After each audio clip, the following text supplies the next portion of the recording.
Before I introduce him, let me say that, thank you, Tim. Let me say that if we have participants with us today from Xavier University, from LSU Health Science Center New Orleans, or from Pennington Biomedical Research Center, welcome, we're glad you're here.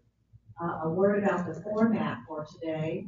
So Dr. Lauer will offer his remarks with his presentation for as long as he'd like. We had scheduled a Q&A at 2 p.m., but we will begin that session as soon as he's finished with his remarks. And you're all welcome. We'll have microphones available. Please take advantage of the opportunity to ask him whatever's on your mind.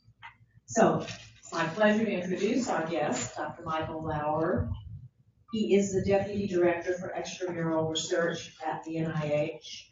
His role there is to serve as the principal scientific leader and advisor to the director on all matters relating to extramural research.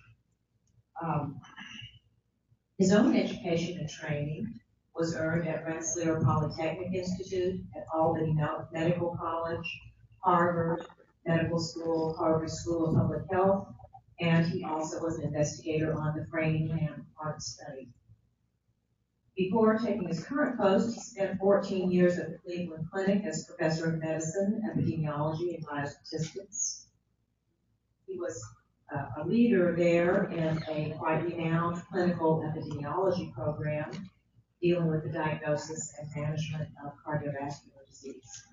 Immediately before assuming his present role, he served as division director for 8 years at NHLBI, where he was particularly focused on leveraging big data infrastructure to support high efficiency population research and clinical research. He's received quite a number of accolades for his work, including the NIH Equal Employment Opportunity Award, the Arthur S. Fleming Award for Exceptional Federal Service. Those of you who follow his blog, who met him before, know how lucky we are to have him in this role as our advocate in extramural research. He's visiting New Orleans today as part of the NIH Regional Seminar, which will take place for the rest of the week, and many of us, I know, look forward to participating in that. So please join me in welcoming our guest.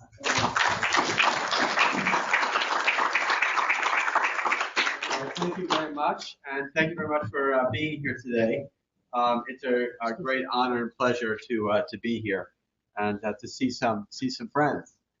Okay, so let me start by telling you a little bit about a story. This happened a few years ago. One of my colleagues pointed out to me this article that appeared in PNAS. It was written by two people from Penn State University, and they lamented that many universities advertise their research in terms of how much money they get or how many grants they get. So they might say we have a $50 million program or a $200 million program or a $20 million program.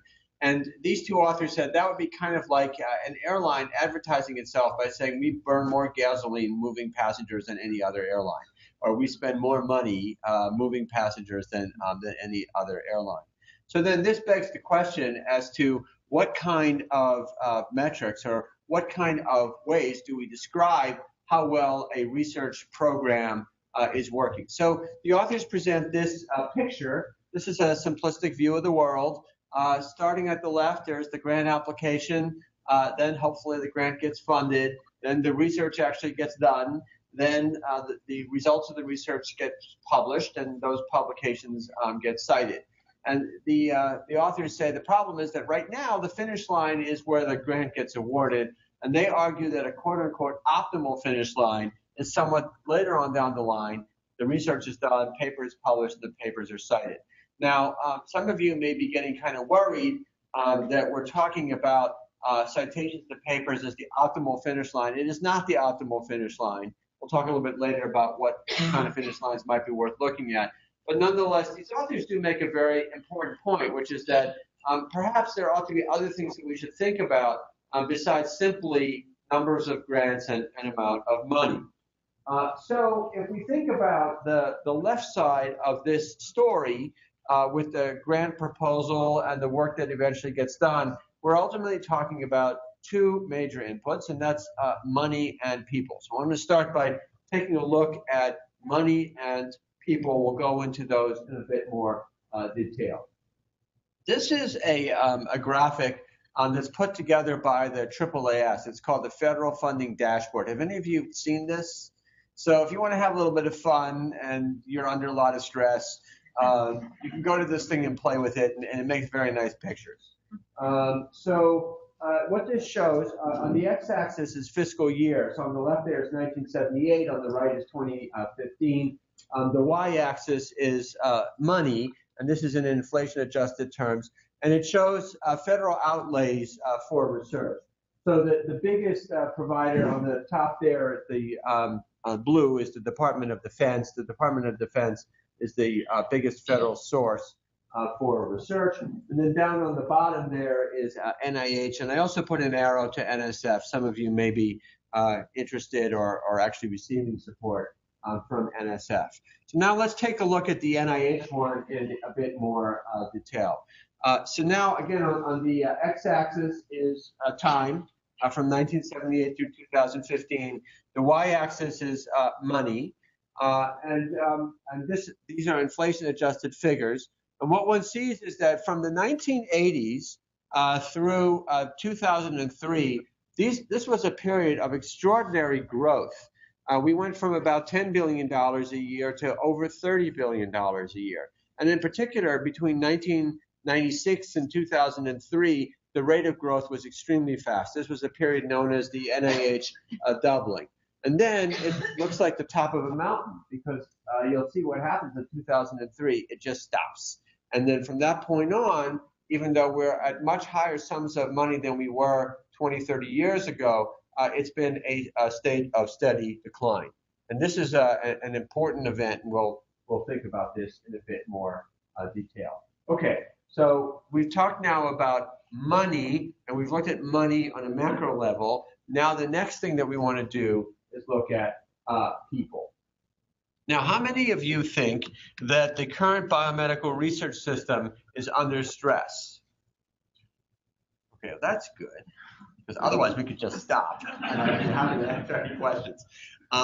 So we know that the system is currently under stress, and I've already alluded to one reason for that, which is that the growth of funding for biomedical research, for government-funded biomedical research, stopped in 2003. We've actually been through a period of stagnation since.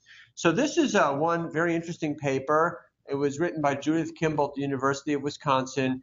She brought together a group of thought leaders from around the country, and they had a series of workshops. And they identified what they considered to be two core problems that are besetting the biomedical research enterprise. One is that there are too many scientists vying after too few dollars.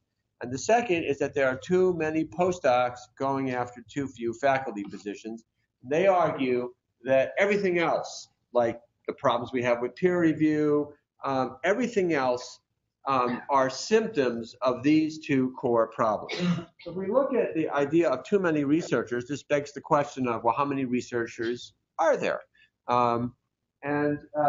The question about the number, the size of the workforce, really a very simple question, is something that one of my colleagues brought up. John Lorch is the director of the National Institute of General Medical Sciences, or NIGMS. He wrote a thoughtful piece a couple of years ago in which he says that a metric that may seem rather trivial, now remember the metric we started with was money and grants. So, well, another metric that may seem rather trivial, but nonetheless may be perhaps more important to think about than grants or money are people. How many investigators is it that we actually support? Okay, so how many of you either are partially supported by the NIH, want to be partially supported by the NIH, know somebody who is supported by the NIH, dated somebody who, okay. How many people are the principal investigator of at least one NIH research project grant? Okay, good. All right, now, how many people around the country are supported on at least one NIH research project grant? This is a question. Lauer, you don't know? I don't know. Okay. Let's hear some guesses. A lot. Okay. A lot from Paul. Any thoughts at all? Any guesses at all? How big this ecosystem is? A few thousand. A few thousand. Okay. Other guesses? Are you talking about investigators or staff? PIs. I hear millions. 100,000. Okay. All right. So the x-axis here is time. This is fiscal year 2003 to 2015. The red line shows the number of principal investigators. Now, of course, behind every principal investigator, there are other people. So this is the number of PIs, not the total number of people within the ecosystem. But you see, back in 2003, it was about 25,500 who were supported by at least one NIH RPG. In 2015, the number was a little bit less than 28,000. From 2011 to 2015, the number hadn't changed by much at all. It went up a little bit last year, perhaps in part because of the budget increase. What's remarkable here is that that number really hasn't changed by very much. Now, the green line shows the number of people who wanted to be funded in those years. And the way we did this was we looked at the number of unfunded people who applied for a grant in that particular year. And we also looked at people who applied for grants the year before and the year before that and the year before that, because obviously a grant is a multi-year entity. And so back in 2003, there were about 60,000 people who wanted to be funded. And by 2015, it was 90,000. We're now, I think, over 90,000. So there's been a dramatic increase in the number of people who want to be a PI on an NIH grant. And this is exactly what hyper competition looks like, or what Judith Kimball is referring to as too many scientists going after too few dollars. This is really the fundamental problem. Okay. Now, she also referred to postdocs. These are data showing a number of postdocs over time. The postdocs are supported in a variety of different ways. How many people in here are postdocs? No postdocs? Okay, we can skip this slide then. How many of you have postdocs working in your labs? Okay. So the x-axis shows time, and the y-axis is number. And this shows how postdocs are being supported. So on the bottom are people who are supported on NRSA grants. These are the T32s or the F grants. And the blue line on the top represents the number of postdocs who are being supported on research grants. So what has happened is that the number of postdocs who are supported on the NRSA grants has remained really remarkably stable over time. But the number of postdocs supported on research grants has increased dramatically. Over the last few years, that's stabilized a bit. The purple line are the number of postdocs who are supported by other sources other than the federal government. That number has been going up as well. So we also see here a dramatic increase in the number of postdocs, and in fact there's a lot of data showing that the vast majority of these postdocs are not able to get faculty positions. Okay, so that's people. Now we're going to switch a little bit into a different topic, and what we're going to do here is we're going to talk about money. So we talked about money on a macro level. We said on a macro level the amount of funding for NIH had increased dramatically over a few decades and then stopped. Then we talked about people. We talked about the number of people who are in the system. Now what we're going to do is we're going to come back and focus on money, but we're going to focus on money on a more micro level. So this is another article. This appeared in PNAS in 2014. It was written by Bruce Alberts and Harold Varmus, Shirley Togman, and Mark Kirshner. And they talked about systemic problems underlying the biomedical research enterprise. They also referred to hypercompetition. They said that hypercompetition is a serious problem. And so they said agencies should be sensitive to the total number of dollars granted to individual laboratories. Although different research activities have different costs, at some point returns per dollar diminish. We're going to spend a fair amount of time dissecting our way through this sentence. So let's start with the total number of dollars granted to individual laboratories. This is a histogram, and what it shows is the total number of dollars that each PI gets. Now, this is looking at about 30,000 PIs, because we're not just looking at research grants here, we're also looking at other types of grants as well. So the number is a little bit higher than what we saw before.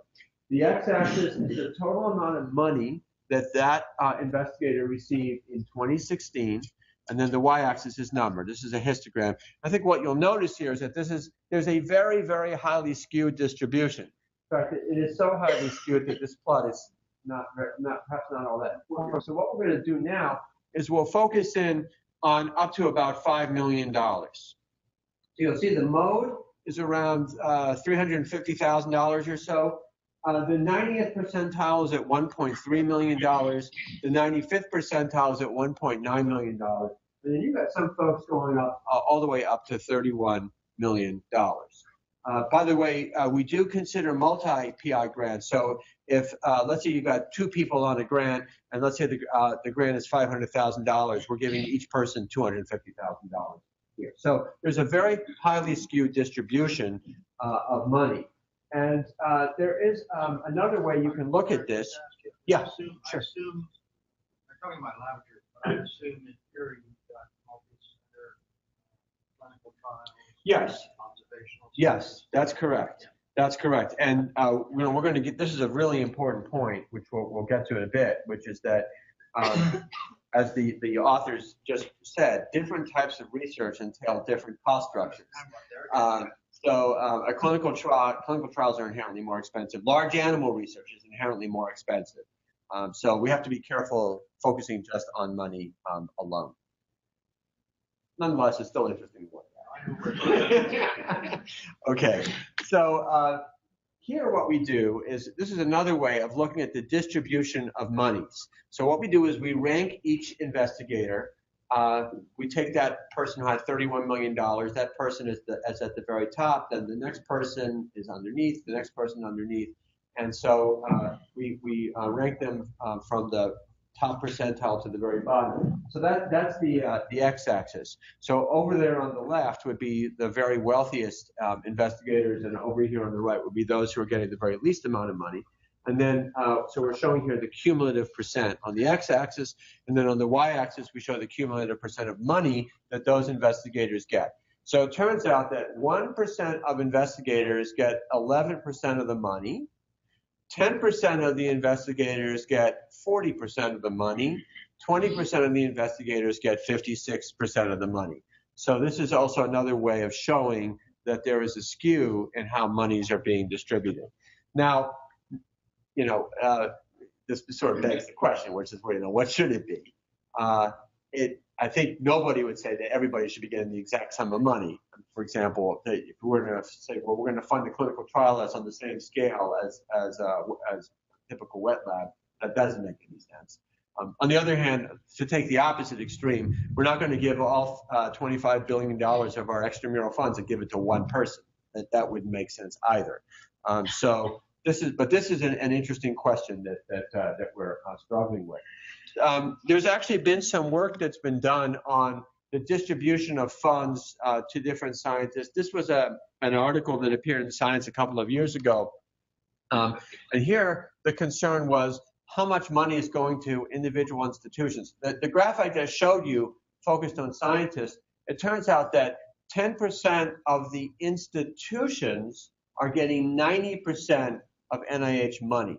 We fund about 2,500 unique institutions each year, and of those 2,500, 10% of those, so that's 250, would be getting 90% of the money. So here, what they show here is this is something called the Gini coefficient, which is a measure of how skewed the distribution of money is, and looking at different institutions here, and what's been observed is there's been a gradual increase. In other words, more money is being concentrated into a smaller number of institutions, and this is something which has attracted a great deal of attention and discussion. Okay. All right, so I'm going to stop for a second, and we've talked about money, we've talked about people, and talking about money and people, of course, reminds me that I've got two kids who are in college. Actually, my oldest son is no longer in college. He's now working. My younger son is still in college. So it brings up a very important question. So we're here in a university setting. We have people here from multiple different universities. So I'm sure you must know the answer to this question, which is, what is the average attention of a college student? A minute. Okay. Other guesses? It is probably not bad. 20 minutes. So it's 7 minutes. The average attention span of a college student is 7 minutes. So why did I bring this up? I brought this up because we're now going to completely switch gears. We're going to talk about a totally different subject now. So now we've talked about money and people as inputs. Now what we're going to do is we're going to start looking at the output of research. And going back to that original scheme, talked about publication, but it does bring up actually a very interesting, difficult question, which is, how does one know whether or not research is valuable? How do we know that a particular research project or set of projects or research program is doing good work? So this is not an easy question to answer. A lot of people have been wrestling with this. This is an interesting piece that Johnny and Stanford and the NCI posted a couple of years ago. They talked about a PQRST framework. P is productivity. The P is productivity is traditional academic productivity, like publication of highly cited papers. Q is quality. So for those of us who have been involved in clinical trials, there are ways to measure the quality of a clinical trial. R is reproducibility or replication, which is a very hot topic right now. S is sharing. Does a research project lead to the sharing of data or the sharing of cell lines or other kinds of resources? And then T is translation, which is not always applicable, but in some cases might be. And so what we'll do is we'll take a look at the first one at productivity. We'll talk a little bit about translation also later on. So let's think about how we might measure productivity by looking at papers and citations. This is work that was done by one of my colleagues, George Santangelo. He runs our Office of Portfolio Analysis at NIH, and he's come up with a scheme which he calls the relative citation ratio. Now, let me explain this here. So let's say, how many of you have ever published a paper? Okay, that's good. That's great. So now you'll be able to relate to this. So that red dot, that's you. That's your paper. And in your paper, you almost certainly cited other people in your reference list. Then what happens is your paper comes out, gets published. You hope that other people will notice it, and that they will notice it to enough of a degree that they'll cite it. That's the line, the blue on the dot on the top. Those would be other papers that are citing your paper.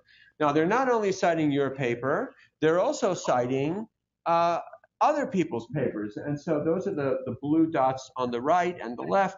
You could think of them as cousins or siblings. George calls them a co-citation network. So what we can do is we look to see how often your paper is getting cited, and then we look at how often papers in the co-citation network are being cited along with their neighbors. And in this way, we come up with what we call a relative citation ratio. Then what George does is he benchmarks it to the typical NIH paper. So the typical NIH paper he sets to a relative citation ratio of 1, and then we see where your paper sits. Now, if your paper never gets cited at all, then it would have a relative citation ratio of 0. By the way, in the overall academic literature, about 40% of papers never are cited at all, even by the authors who wrote them. In our field, in PubMed, if you look in PubMed, about 20% of articles are never cited at all. We'll take a look a little bit later at NIH articles. If your article is being cited relative to its colleagues as often as a typical NIH paper, it would have a relative citation ratio of 1. And then if your paper is being highly cited, it might have a relative citation ratio of 2, or 20, or even. Now, this is counting citations, and one question that might be reasonably asked is, well, does that have anything to do with the quality of a paper?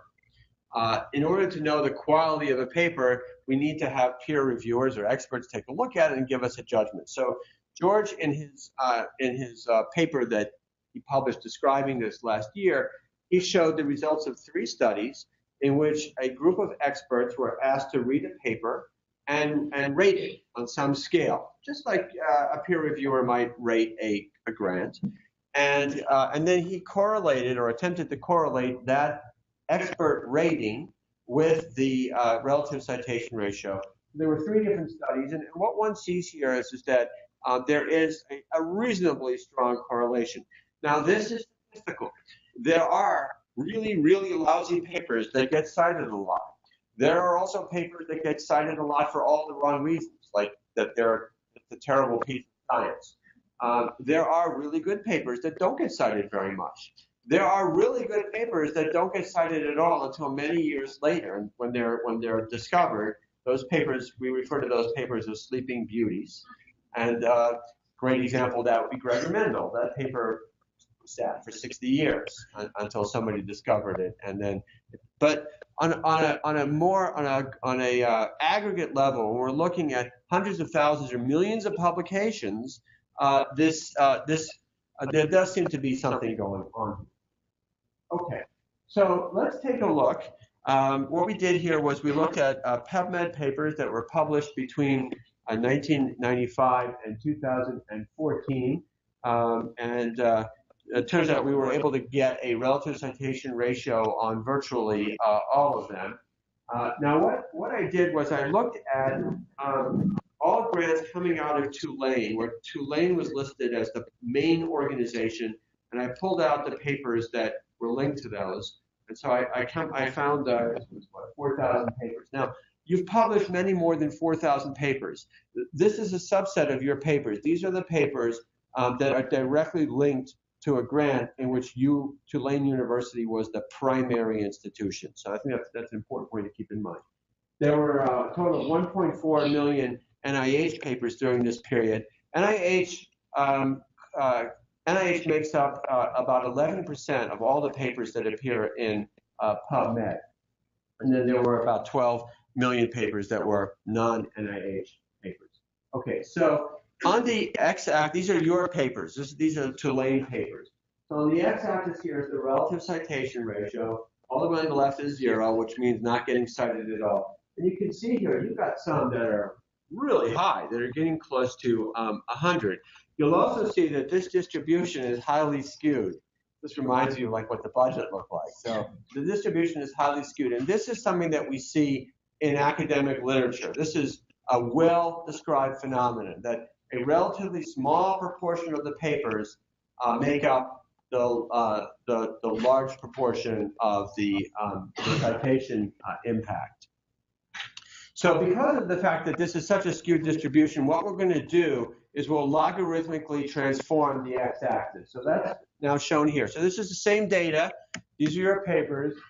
You can see here that this now follows something close to a log normal distribution. There's this thick dotted line at 1. So 1 is the benchmark for NIH. So you can see that your papers are just right there, right smack there, along with the NIH benchmark. And then there's that little pillar all the way over on the left, and those are the papers that haven't been cited at all. Now, another way of showing the same data is by showing a box plot. How many of you are familiar with box plots? Okay, so most of you are. So, okay, so the thick line in the middle is the median, and that's 0.96, so it's very close to 1. The bottom of the box is the 25th percentile. The top of the box is the 75th percentile. And then you've got your outliers. So those are your papers. Now what we'll do is we'll put alongside a box plot for all other NIH papers. So you can see here that these are very, very similar. And now we'll look at non-NIH papers. Those are the non-NIH papers all the way on the right. So you can see the non-NIH papers, their relative citation ratios are substantially lower. So at least by this metric, for whatever this metric is worth, at least by this metric, it appears that the overall NIH portfolio is performing well. Okay, and then we'll also look at, as another part of that metric, are the proportion of papers that are never cited at all. So in your case, Tulane, it was 2% of your papers are never cited at all. At NIH in general, it's 3%, and for PubMed, it's 20%. Now, of course, some of your papers may never be cited at all because they were published very recently, so they haven't had an opportunity to be cited. And then some of them may have not been cited at all because they just haven't been cited. You may be wondering where your papers are being published. Now, of course, there are thousands of journals. So we look to see where the papers are published. So I know you folks are very interested in hypertension, and it shows. So let's just think, like NIH in general, the most popular journals are JBC, PNAS, PLOS One, Immunology, Biochem, Neuroscience, Virology, and Cancer Research. But for you, it's hypertension, physiology, renal, also PLOS One, Virology, JBC, American Journal of Hypertension, American Journal of Physiology. So this may not be surprising. This may reflect what your particular research areas are. Okay, now another angle. Remember we talked about this particular sentence that we were working through. We said that we had to look at how much money we're going to individual laboratories. We've looked at that. Now the next point that these authors make is that we have to be careful as to how much money we're giving because at some point returns per dollar diminish. Let's take a look at what that means. So there's been a lot of concern that the scientific enterprise is not performing all that well. And that despite the fact that more and more money has been poured into supporting scientific research, there has not been a proportionate increase in scientific output. And scientific output can be measured in a number of ways: publications, new molecular entities approved by the FDA, great cures, and so forth. So these are just a few examples of some headlines that go along with this. Here's a way of thinking about this. This was an interesting study that was done in the UK where they asked the question, what is the optimal size of a laboratory? So they surveyed 400 laboratories in the UK, and they asked them for detailed information about who works in your lab. How many postdocs do you have? How many graduate students? How many undergraduates, technicians? How many PIs? And they then compared the size of the group with a number of outcomes. So in this case, it was a number of citations. So the x-axis is the size of the group, and this is on a log scale. And then the y-axis is the number of citations coming out of that lab. But what one sees is that as the group gets bigger, there's a higher degree of productivity, but not by much. And there is a fair amount of noise. And so what they point out here is that this is consistent with the idea of diminishing returns. In other words, doubling the size of the laboratory does not double the amount of output. It increases the amount of output by less than twofold. Okay, now here's another way of thinking about this. So remember, and Paul brought this up, that we can't just focus on dollars because different kinds of research entail different cost structures. So what we've come up with is something that we've referred to as a research commitment index, or now we're calling it a grant support index, and it's a kind of a grant count. Now we can't just count how many grants you have, because an R01 is not the same thing as a U54, and an R01 is not the same thing as an R03 or an R21. So just counting grants is very problematic. So what we've done is that we've tried to come up with a reasonable point structure, and we said, okay, well, an R01 is worth 7 points, so that means that an R03 and an R21 has to be less than that, and then a U54 would have to be more than that. So we came up with this with a scale. We had a lot of people gather in a room many times, and we came up with this scale. And And so in this way, what we're able to do is we're able to assign each scientist a measure of how much grant support they're getting in any given year. So on the x-axis, what we show here is the average amount of grant support that a person was getting in any one year. So a value here of 7 would mean that they were averaging one R01 a year over the period of time that they were being funded. And value of 14 would correspond to having 2 R01s per year over the period of time that they were funded. The y-axis shows their relative citation ratio per year. So what we do is we take each paper has a relative citation ratio value. So let's say if it's a typical NIH paper, each paper would have an RCR of 1. But let's say if it's a really good paper, it might have or a really high impact paper, it might have an RCR of 2 or 10. And then we add those up, and then we divide that by the total number of years that they were funded. So this is a spline curve that now describes what's going on for 71,000 scientists. And what we see is that as you go from averaging less than an R01 per year to averaging an R01 per year, we see an association in which there's a dramatic increase in output. As you go from 1 R01 a year to 2 R01s per year, there is a further increase, although not by quite as much. The slope is getting more shallow.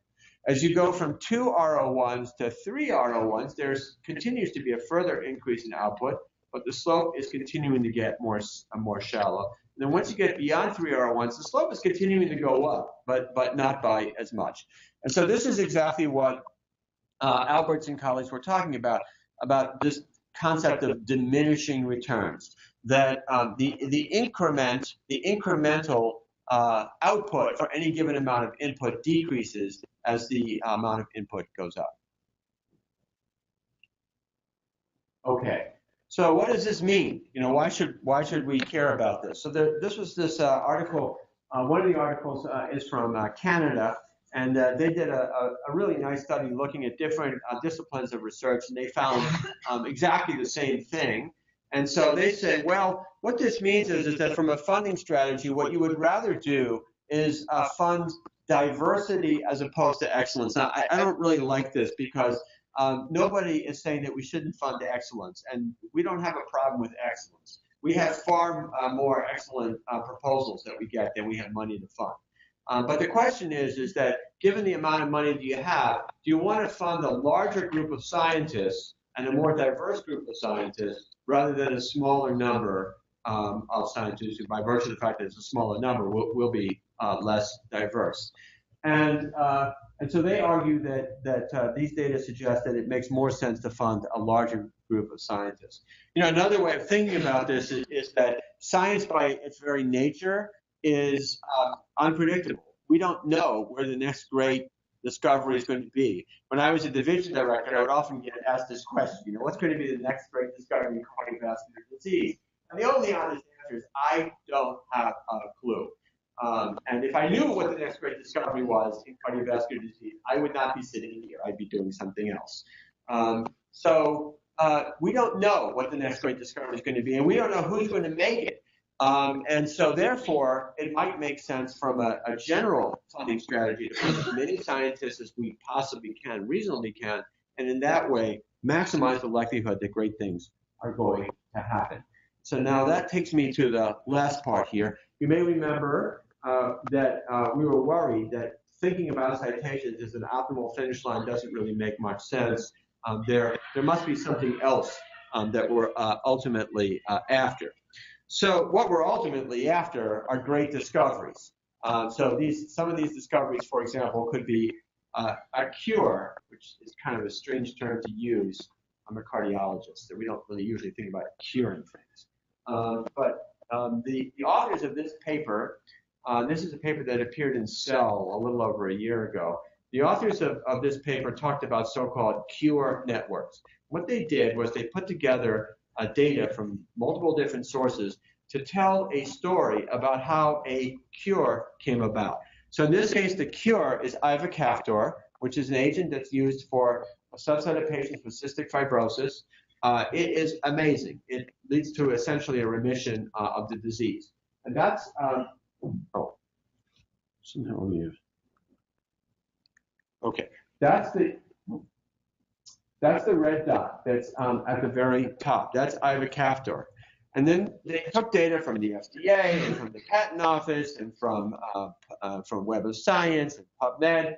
So you've got some brown dots on the top. Those are the FDA trials that led to ivacaftor. And then there were a whole bunch of scientists who are the purple dots on the left. And they came from a whole lot of institutions, and they produced a whole lot of documents. And some of the scientists were more influential than the yellow ones.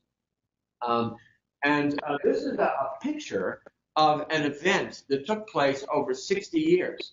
It involved thousands of scientists and thousands of institutions. And this is just the superficial picture. You can go much more deeply and see, well, what actually happened? How fast did things occur? Who was collaborating with whom? Which collaborations were most productive and which collaborations were less productive? So we've done something similar. This is an analysis of PCSK9 inhibitors. PCSK9 inhibitors are biologics that dramatically reduce cholesterol levels, more so than statins. So there have been a couple of PCSK9 inhibitors now that have been approved by the FDA. They have been shown to improve cardiovascular outcomes to some degree over statins. So on the top there, that's a PCSK9 inhibitor. There were some trials, and we found a number of NIH grants that in some way informed those PCSK9 inhibitors. And they came from a number of NIH-funded organizations. And this is something that we're now working on to get a better handle on what actually happened. And which grants, what kinds of grants were there that played the biggest role here? Were they little grants or big grants? Were they team science grants or not team science grants? Every grant is a team science grant. But the idea is that maybe this way we can get a more objective handle on what actually happened. And we can potentially do this for hundreds of transformative events. We're doing one right now on peanut allergy guidelines. We can think of a peanut allergy guideline as being a transformative event. And I suppose at some point we'll do hypertension guidelines, but that's going to be a lot more complicated.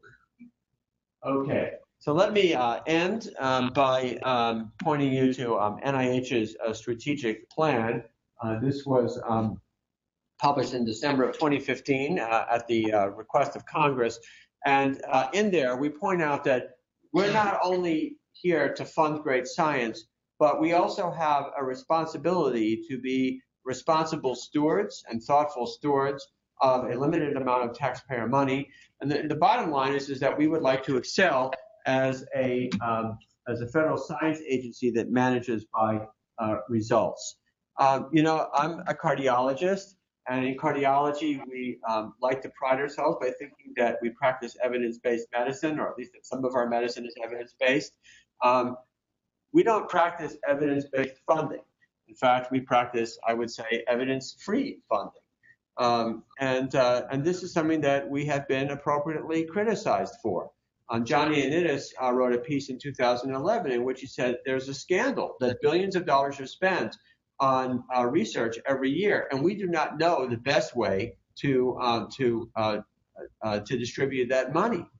In fact, the only thing I would say is it's not billions of dollars, it's hundreds of billions of dollars that are being spent every year, and we do not know the best way to distribute that money.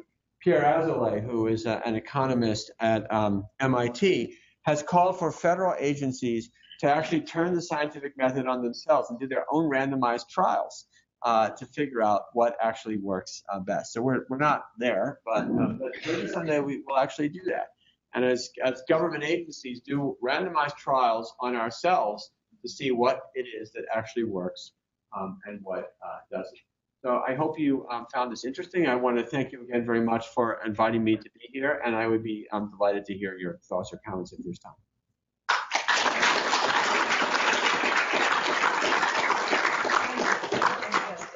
Thank you in particular for making the effort to analyze Tulane data. That really was interesting. We appreciate it.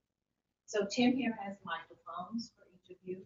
Please, I know with the NIH and the news every single day, you have a lot on your mind.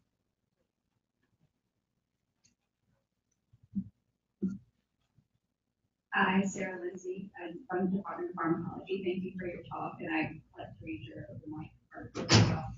So regarding what you showed with the distribution of funds being skewed in that there's a lot of people that have multiple RO1s or have the majority of the dollars, is there going to be any sort of limit set by NIH to restrict, the maximum amount that one person could get? I know it's kind of hard now, although Tulane is very supportive of salary. A lot of institutions, especially research institutions, the PIs there are required to cover 100% of the salary, for example, so they have to have multiple R1s. Yeah, so you've hit upon two big themes. There was a report that FASA put out in 2015 in which they talked about all these same problems, the hyper-competition, and the general unstable environment of biomedical research. And they actually had they had a lot of recommendations, but two of the recommendations, one was that we should cap the amount of money that we give. They actually suggested capping the amount of money at $1 million, that nobody should get more than $1 million. And then a second is that institutions should, or NIH should insist that institutions scale back on the amount of salary support that's coming from grants. Now, we can't cap grants by money. If we were to cap grants at $1 million, then there are certain kinds of studies that would just simply go away. The clinical trials, of course, is one example, but you wouldn't be able to do large animal research anymore. So what we're instead working on phasing in is a kind of cap which would focus on the number of grants, but it would focus on the number of grants taking into account that these grants are different. So, I showed you this thing called the Research Commitment Index.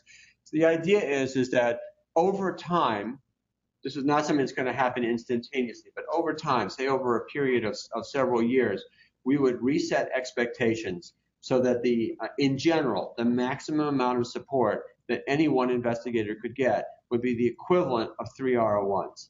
Now, mind you, about 65 to 70% of our investigators have the equivalent of 1 R01 or less. And so they are at any given time, they are 1 grant away from going to 0, from not having any funding at all. So yes, we are looking at that, and we're thinking that by doing that, we could potentially support more scientists. So we've done some conservative calculations, and it's possible that by phasing something like this in over a period of several years, we could increase the number of R01 equivalent grants that we award by about 1,500 a year. And we could give a substantial number of those to early stage investigators. And we could also give a substantial number of those to investigators who are doing good work, are submitting good quality proposals, but are about to lose all their funding. And so this is the kind of thing that we are thinking about and working on. Thank you for an excellent presentation. Dr. Jeffrey Rouse from the Department of Psychiatry here. My question actually follows up with yours. This Director Collins actually released information today to the media about the grant support index capping out at 21 per investigator, noting that about 6% of researchers fall into that category. Yeah. My question for you is, thinking politically, those 6% that will lose funding, I'm making the assumption that those investigators come from highly endowed universities, the Harvards, the Johns Hopkins, the MITs of the world. Is that assumption correct? So, okay. Let me start by saying that nobody is going to be losing funding in the short term. We're not going to be taking money away from people who are currently funded. So somebody who has let's say they have 5 R01s and they're currently funded out for the next 4 years, those grants will continue. But what we're going to do is we're going to phase in to reset so that over time, nobody would have more than the equivalent of 3 R01s. So this is going to take several years for that to happen. So yes, we do see that there are certain institutions where there's going to be there's a larger proportion of people who would be affected by this, but it actually goes both ways. So I recently visited a very prominent institution that is among our top 20, and one of the things that they told me is that they're very worried about their future generation of researchers. And so what they've done is they've raised from philanthropy $100 million to bridge people. And so what they do is they take their younger scientists who have, let's say, a score of 20 or better, but nonetheless are not funded, and they give them money out of this $100 million fund. They give them money in order to bridge them until they can eventually get a grant that gets supported. And there are a large number of people who are affected by this. So even at the institutions, the very prominent institutions, there are a large number of scientists, primarily younger faculty, who are really feeling the heat and who are in danger of not losing any funding. Now, we might argue, instead of you're having to raise $100 million to bridge these people, why don't we instead just fund them? And then you could use that $100 million for something else. I should say Yeah. that for those of you who are interested, we have investigated how many people at Tulane right now would be affected by this plan. So we have 6 investigators at Tulane who have 3 or more, who would have a score of 21 or higher if it was only RO1. Yeah. We would also be affected. Hi, Tabby Song, Environmental Engineering. So I have a question if you could address the workforce that's feeding into this large number of applicants for the federal dollars. So I'm assuming you guys have done some computational modeling to look at, there was some suggestion that it's the number of postdocs applying for positions, Yeah. but also the number of PhDs that Yeah. we generate, and what that would mean, let's say 20 years from now, if we had flat or relatively flat NIH funding over that time period, and how the demand of the biotech industry in terms of those or other jobs that those PhDs can take. I know that in environmental engineering, it's been anecdotally discussed quite a bit that we graduate a lot of PhDs, we don't have a lot of industry positions for them. Yeah. So our percentage of faculty that are applying for NIH dollars is really probably even more skewed than the general bioscience field. So could you speak to what you think the predictive area would be 20 years from now? Yeah, I don't know about 20 years from now, maybe a bit much, but there has been some interesting work that's been done. There was a paper published by some folks at the National Cancer Institute a year ago in which they did both modeling as well as looking at real data. And they look at the number of biomedical scientists who are coming into the workforce each year, and then they made an estimate as to the number of total jobs that were available. And throughout the last 10 years or so, maybe longer, the supply has outstripped the demand. And they made some projections, and they project that the supply will continue to outstrip the demand for quite a long time. And so that's part of what the stress is. Now, then what they also did is really very elegant, was they looked at other kinds of jobs other than, say, traditional faculty jobs. What kinds of skills are necessary for those kinds of jobs, and the training that the current graduate students are getting, and where does it fit? And there's a fair amount of overlap, which means that, yes, there are other opportunities that people can pursue. The question that is begged by this, however, is this really the most efficient way of doing things? Should we be putting people through training that, no matter what we call it, is primarily aimed towards traditional academic research, when we know that the vast majority of them are not going to be able to do traditional academic research and ought to be doing and will be doing something else? And that's something which you probably and a lot of other people are struggling with. I'm talking from the Louisiana State University Cancer Center. I would like to continue the question about the limits of the one PI, the number of one PI holder at R1. I want to ask when this kind of policy change will become effective, you think? The second one is because this kind of the policy change may make it, some senior faculty are unhappy with it, but many of them are powerful and have high impact in their fields. So I want to ask, this kind of the policy change is just a temporary policy due to the current budget situation, or you think NIH would like to make it as a consistent policy for a long time. Okay, so you hit on a lot of interesting points. So this, in some respects, some aspects of the policy have already been in place. So NIGMS has had a $750,000 cap on the amount of support that they will give to any investigator. They look very carefully at other sources of support when making a decision about whom they're going to fund. That's actually been something that's been in place for a while. This is, when is this going to go into effect? This is going to be phased in. Even with the modeling that we've done so far, we're talking about several years that this is going to take time for this to phase in. Because again, we're not going to take any grants away from anybody. That is not what the intention is. The intention is to gradually reset what the expectation is for how much support any one individual investigator can get. And I forget, what was the last question that you asked? Was about.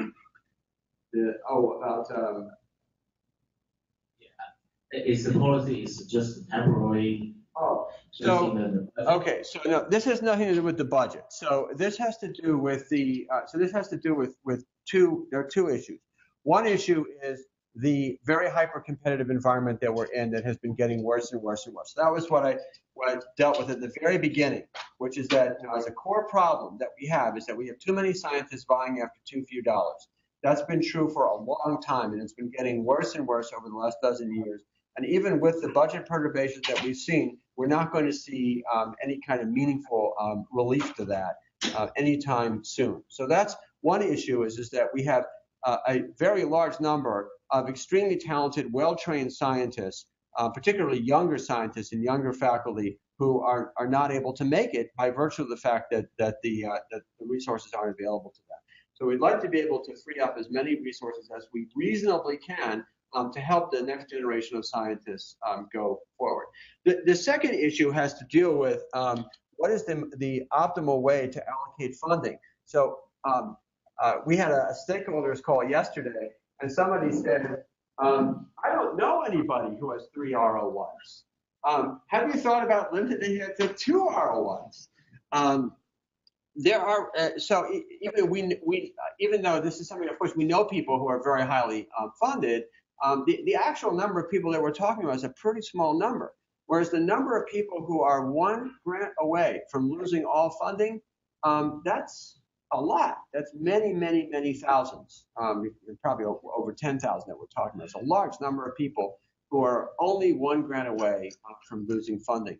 One sort of interesting statistic is that among people who get their first R01, 6 years later, 45% are no longer receiving any kind of NIH funding. So we've actually put together Kaplan-Meier plots, and what you have is you've got this marked drop off at about 5 years, and then they're gone. Now, we don't want it to be 100% because clearly 100% of people aren't doing good work, and 100% of people don't want to stay in the system. But somehow it doesn't seem quite right that if you're a department chair or you're a VPR or a dean and you're investing in young people and you're losing 45% of them after they get their first grant, that doesn't seem quite comfortable. Tony here from the Department of Structural and Cell Biology. I have two questions. First is simple one. When you count as RCI, do you take into the funding from DOD, ASF, and other private funding into that? No. Just the NIH. Yeah. Okay. The second question is I heard about talking about the PS airport into each grant. They are talking about 20%. Yeah. For NIH money. Do you comment on that? Yeah. So effort is interesting. Effort reporting is the number one complaint that we hear from grant administrators. Because there's all kinds of problems with it. But now thinking about effort reporting as a way of measuring how much grant support an individual researcher gets, we took a look at this a few years ago, and it turns out that the way it gets reported is so variable that it's essentially not a particularly useful number for us to use. And it is also, the other thing is that we're trying to figure out ways in which we can really simplify this, because this is the traditional way of doing effort reporting goes completely counter to the way most universities and academic health centers run their operations. Michael, thank you for your talk. I had a question about continuing resolution. In terms of, there was a 2% agreement in terms of increase in NIH recently. And does all that money need to be spent for the September deadline? And some of it be, is it going to be continued into October? And what your feelings were based on the 2% increase, how do you feel the Congress is going to feel towards NIH working towards that next budget? So that's pending legislation. I honestly don't know. In times past, NIH has generally been a bipartisan issue, I should say a bipartisan non-issue, which is that has been bipartisan support for the agency and for the mission that we do, and so that's certainly been very gratifying. Your question is an interesting one. Yes, the money almost all the money has to be spent this year. This is the nature of our system, which is that Congress says we want the executive branch of government to spend this much money this year, and we'll talk to you about next year when next year comes along.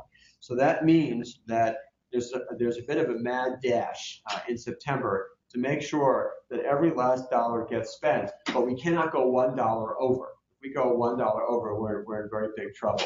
And so we sometimes get into these interesting things like, I need a $300,000 grant, find one for me, because that's exactly how much money I've got left.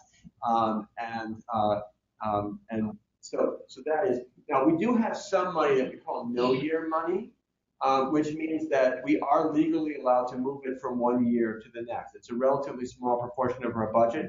Most of it is related to IT. So that's no-year money, and so there we can be a little bit more flexible. But even with no-year money, the money has to be spent within 2 years.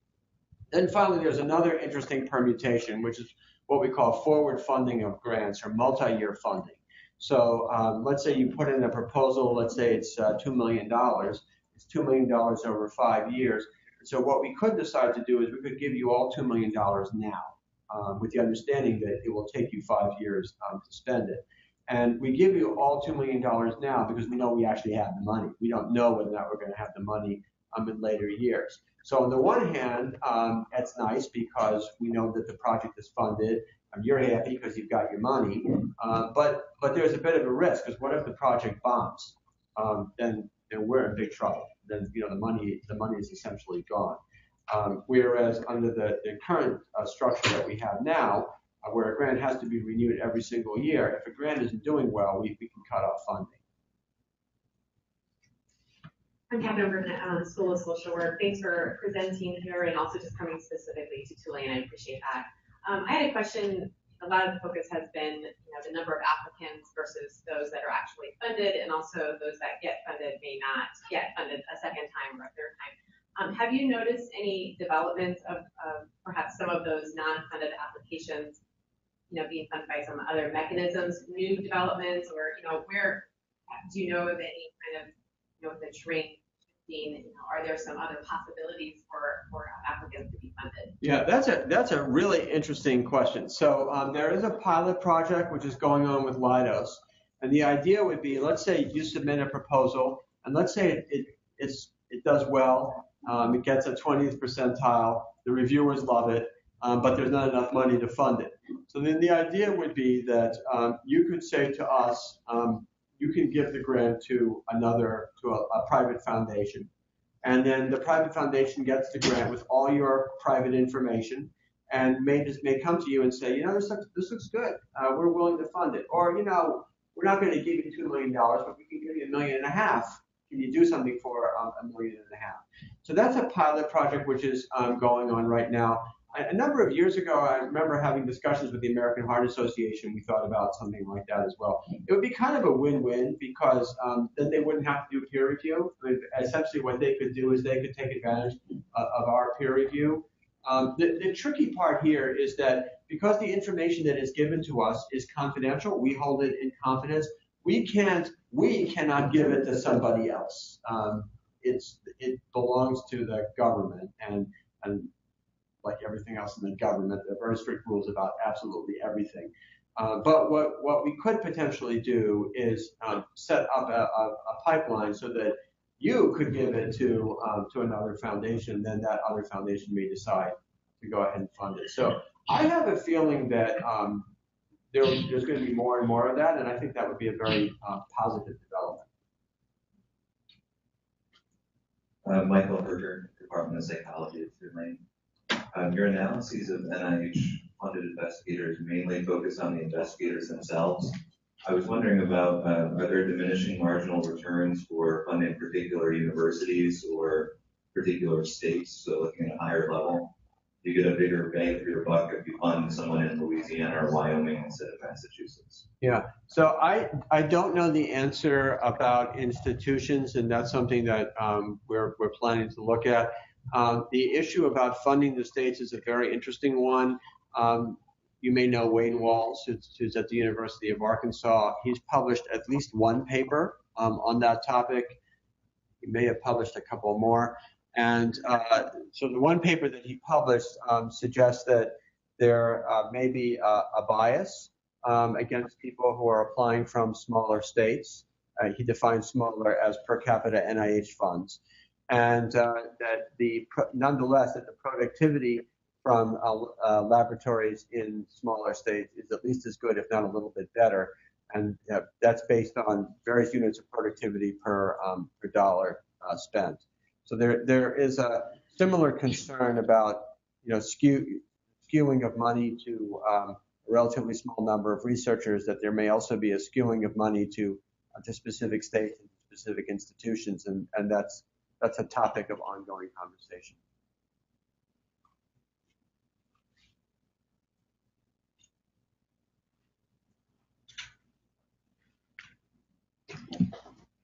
Martin McCaskill, Global Environmental Sciences. So I have a question. The $2 million increase in the budget that's been given to Congress that this year, at the end of the year, is it going to be distributed evenly across all institutes in NIH, or is it going to be marked for certain research areas? As someone's interested in applying, should we kind of gearing scoping our research to certain institutes to actually take advantage of this windfall of funding this fiscal year? So I guess the answer to that question is yes. So once the budget is actually passed, the amount of money that will be going to each institute will also, that'll be published. So each institute will get a plus up to what they're getting right now. And then Congress has declared certain areas of increased interest. So for example, last year, we got a large bolus of money specifically for Alzheimer's disease. I think it was $400 million. And so Congress said, you must spend, on top of your standard base operations, there have to be $400 million that are specifically going towards Alzheimer's disease. So there's going to be, I believe in the proposed budget. Again, I'm a little bit hesitant to comment about pending legislation. There's probably that kind of mix because it's very similar to what we've seen in years past. Tonette Carlson-Wood from Medicine and Epidemiology. Again, thank you for another excellent presentation. It was very well received. So I have a quick question. Several of us lead career development and training grants here at Tulane and in Louisiana. And our junior investigators are listening. They've been observing a very challenging but very interesting time over the last decade at the NIH. Are there some words of wisdom, some guiding principles that you might be able to share with this next generation of our scientific leaders who are here, working towards this end goal? They're hoping for one R01. Yeah. They're not worried about the 3. But, what are some words of wisdom you may have to share to give them encouragement in this time for transition?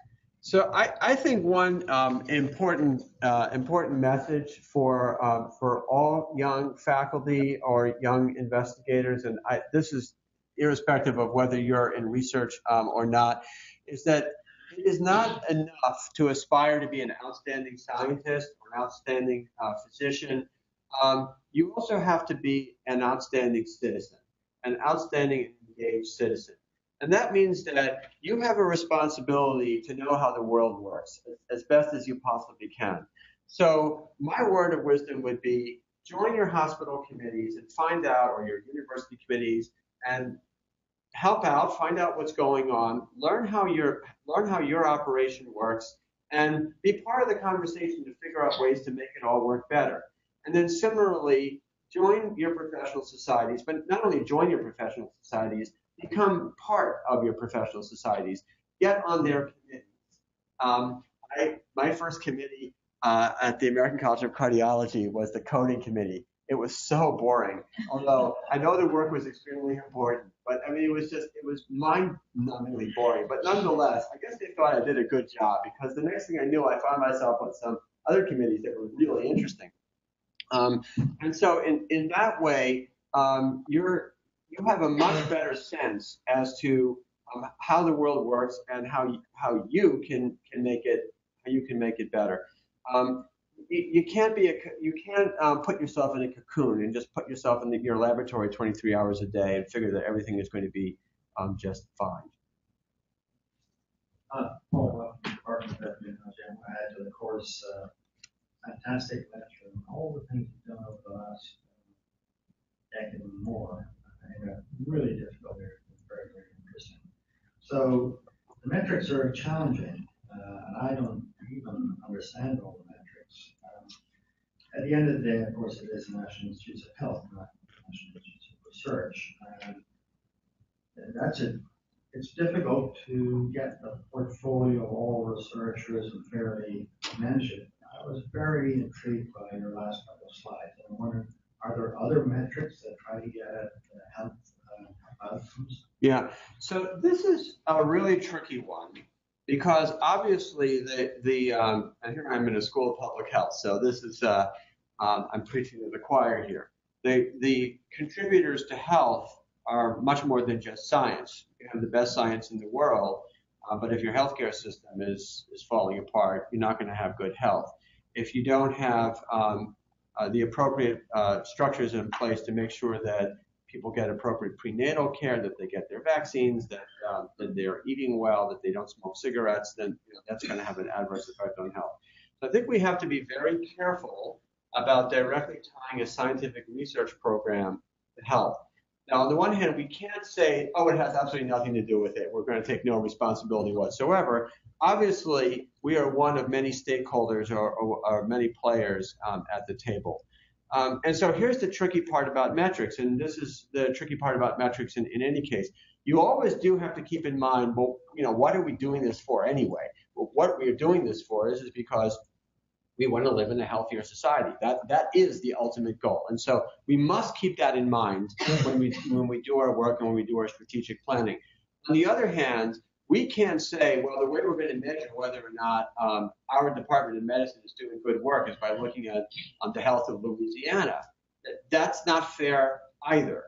You have something to do with the health of Louisiana, but so do a lot of other things. And so you have to think about, well, what are reasonable metrics that you can be held accountable for that you would hope would have something ultimately to do with the health of Louisiana. So let's take, we talked about productivity. Let's take Q, which is quality. I think we can say that if the clinical trials that we are doing are of poor quality, they probably will not contribute to health. And therefore, it is reasonable for us to measure the quality of our clinical trials and to do that in a systematic way and hold ourselves accountable for that. And that would be a reasonable metric. But that's the kind of thinking that one has to do. Great. And if the okay. I'll ask you one other question. So, I was surprised but interested in the distribution you showed earlier. Different amounts of people. Has that shifted over the years, or is that pretty static? So that actually has remained remarkably static. When there was a greater degree of skew was with the doubling. So this is a very interesting thing. So when the doubling happened, there was an assumption was, okay, NIH is getting hit with a large sum of money. So what that means is that we're going to have many more younger researchers getting funded. That's not what happened. In fact, actually, the number of younger researchers who were funded during the time of the doubling remained constant. It was the number of established researchers who got funded went up. And another statistic that people focus on is what's the average age of people who get their first R01s, and I think now it's like 42. Well, what happened was during the doubling, that number dramatically went up, almost from one year to the next. And in retrospect, it's kind of obvious. It was people who were older and more experienced and maybe had submitted prior grants that didn't quite get funded. They were the ones who were able to take advantage of it. When was the time that we were actually able to increase the number of younger investigators was when we instituted a policy in 2008 that said we will set the success rate for new investigators or early stage investigators to be the same as established investigators. It was actually the establishment of an agency policy that increased it and not the amount of money, which means that if we're going to get more money, and obviously we're not going to complain if we get more money, that would be fabulous, but we do have to think, okay, we can't just let things happen naturally. Let's actually think ahead about how do we want to spend this money to make sure that we're accomplishing the goals that we think are worthy of accomplishing. Others? All right, if not, please join me in thanking Dr. Lauer. Thank you. This is great.